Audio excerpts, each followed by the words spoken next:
There's this thing in the Bible that talks about Christ ruling for 1,000 years with his saints. Could Tartaria have been that?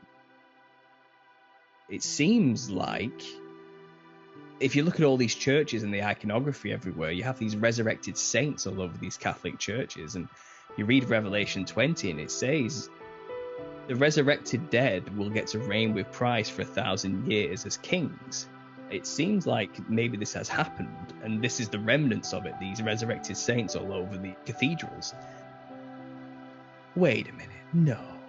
That can't be, because we're waiting for Jesus to return, right? You know, everyone, all Christians know Christ hasn't returned yet and established his kingdom, surely, so this doesn't work. But we have all this Tartarian stuff and this evidence for an advanced civilization that randomly disappeared, and you can't help but put two and two together. And okay, so if Christ has reigned for 1,000 years already, who are we in this time? What's going on? Who are we living in this time after the millennial reign?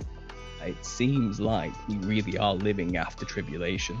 There has been 1,000-year reign of Christ physically on earth with resurrected saints, and we are in what's called the little season of Satan, which in Revelation 20, chapter 7, it clearly states when the 1,000 years has ended. So it ends. Satan's let loose from his imprisonment and goes forth and deceives all the nations to gather an army whose number is of the sands of the sea, Gog and Magog, to make war with the camp of saints in the beloved city. We could be the people living in that time, is basically what we've come to conclude.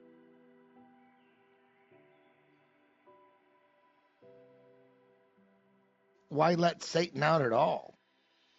The millennial reign wasn't just a time of wonderful peace. He ruled with an iron rod. Satan's let out for the season to give the rest of the dead a choice. Do you want to choose Christ or do you want to choose the devil? And never take that free will from people. But it's kind of when you haven't got the choice, are the people really truly choosing you? I think that's really what it's about. I think it's to give free will, because Satan fundamentally, it's all throughout the book of the Bible.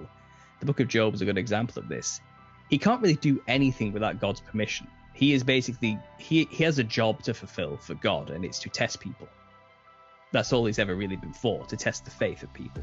I think it's no different in this time. I think his job is to test the faith of people, to see who, when push comes to shove, who will people choose. There's a dividing going on here.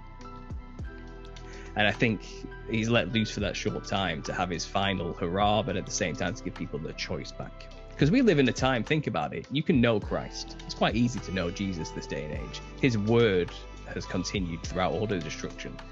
You can know who Christ was and what he did and what the gospel is very easily. But you can also choose the world. You can choose to reject him, and you can kind of know who Satan is too if you want to, you know.